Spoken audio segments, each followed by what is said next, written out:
समग्र विश्व में पुरुष बंध्याकरण जो धारा अच्छी यह 3% रु 0.8% को कमी से परिप्रेक्षी जदि आम देखा ताहले ओडिशा रे गत 3 वर्ष भितर सामान्य वृद्धि घटी किंतु महिला मानकर योगदान परिवार नियोजन रे जेतिकी रही तुलन में आम जदि देखा एवं यह अति सामान्य बोली आम कहवा गोटे वर्ष रे जदि 80,000 महिला निजर जन्म नियंत्रण अस्त्रोपचार करुचंती से क्षेत्र में मात्र 1000 रु 1500 भितर पुरुष एथिरे योगदान करुचंती। तो यार जो प्रमुख कारण गुड़िक आम जदि तर्जमा करी देखिबा ताहेले दी तीन कथा बहुत गुरुत्व रखे। गोटे हैला जे पुरुष बंध्याकरण प्रक्रिया को स्वामी स्त्री बा परिवार एक सुरक्षित प्रक्रिया बोली एबे भी भाबु नाहंती।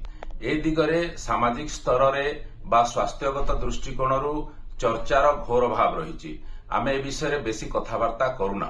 द्वितीय गुरुत्वपूर्ण कथाटी होउची यहाकू नेइकिरी जो भ्रमात्मक तथ्य अच्छी एवं आम समाज रे जो पुरुष केन्द्रिक नीति नियम सबू रही तार मध्य गोटे प्रतिकूल प्रभाव पड़ुची।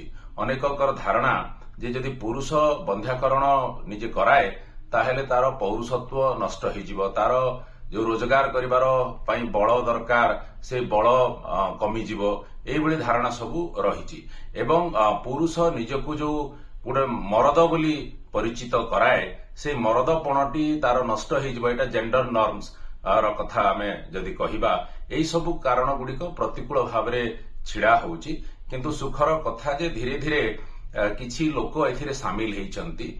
आमको जो पदक्षेप नेबाकू हबो जदि आखपाखरे एई भली पुरुष बंध्याकरण करिथिबार आमे लोकंकु देखिबा तांको द्वारा अनुप्राणित हेबा एवं अधिक लोक एथिरे सामिल हेबे सेहिति पई सामाजिक स्तर रे एवं स्वास्थ्यगत दृष्टिकोणरू मध्य ए विषय रे चर्चार आवश्यकता रही। द्वितीय कथाटी होउची जो भ्रमधारणा गुड़िक रही जहाँ जेंडर नॉर्म्स अनुसार प्रभावित होउची से संपर्क में आमको व्यापक आलोचना करने पड़ो। जेमिति कि आमे पुरुष बंध्याकरण ए शब्दर व्यवहार अपेक्षा आमे जदि परिवार नियोजन रे पुरुषंकर भूमिका बोली आमे तांको कहिबा ताहेले तांकर सहभागिता अधिक बढ़िबार संभावना रही। तो आगामी दिन में सरकार ए दिगरे यदि ध्यान देबे अधिकरू अधिक चर्चा आलोचना हबो ताहेले निश्चित भाव में पुरुष मानकर सहभागिता मध्य बढ़िबो।